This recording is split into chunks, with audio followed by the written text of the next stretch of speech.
Good afternoon, classmate. Good afternoon, sir. Today, I am going to discuss about the collecting data. So, what is this data? Data is a collective or a recording of observations, either numerical or figures, from which conclusion may be drawn. And also, data can be represented or present using tables. Then, so what is these tables? Tables are made up of columns and rows, which is used to make representation or presentation of data or information clearer or more organized and more attractive to the listeners.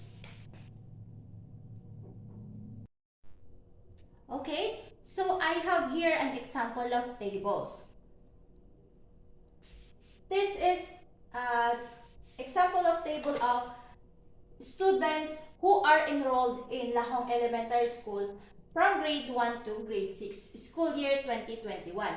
As you can see, we have here the the columns 1, 2, 3, 4, and then the rows we have here. Okay, so in collecting data, we have different types in collecting data. We have examples: bar graph, pictograph, charts, pie graph. Those are examples of collecting data. But for now, I have this one example of a pictograph. So what is pictograph?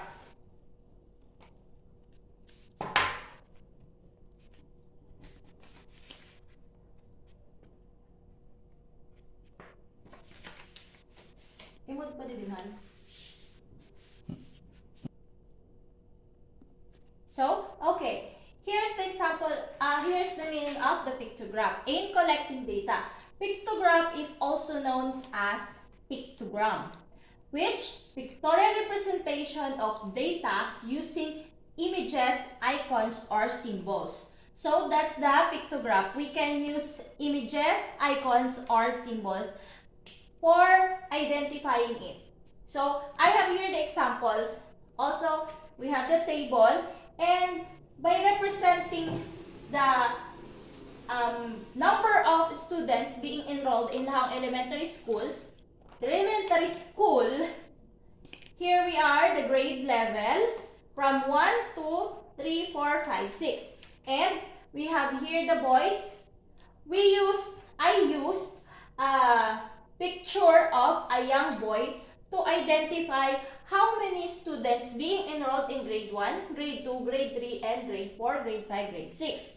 And also, I used, for the girls, I used pictures of a young girl as a representation for how many students or a girl being enrolled in every school year from grade 1 to grade 3.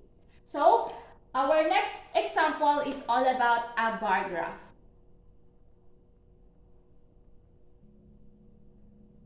So, our next example in collecting data is a bar graph.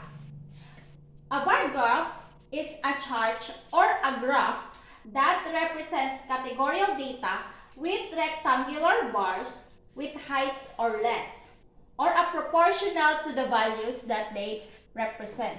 So, I have here an example of a bar graph. As you can see, there are horizontal bars. Okay? So, as an example from the pictograph, I also use the details to represent the bar graph. And here's the enrolled students in Lahong Elementary School from grade 1 to grade 6, school year 2021. I have here from the down. So, I have here an example of a bar graph, which represents the horizontal line from 5, 10, 15, 20, 25, 30, 35, 40, 45, 50. This horizontal line represents the number of students being enrolled. And then the horizontal line represents the grade level of the students. As you can see, from grade 1, we have 42 students being enrolled, boys and girls. And grade 2, there are 38 students. And grade 3, we have here 45 students, boys and girls. Grade 4, they have the same number, 38. Grade 2 and grade 4. And grade 5, they have 47 students. And 46, for grade 6, we have 41 students. So, if you can see this bar graph, you can identify how many students being enrolled from grade 1 to grade 2. If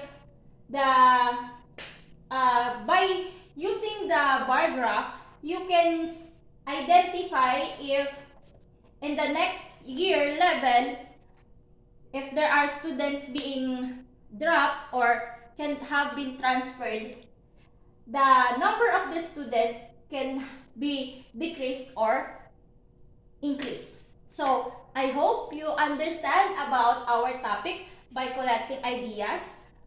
Let's recall it again. We can use in collecting data, pictograph and the bar graph.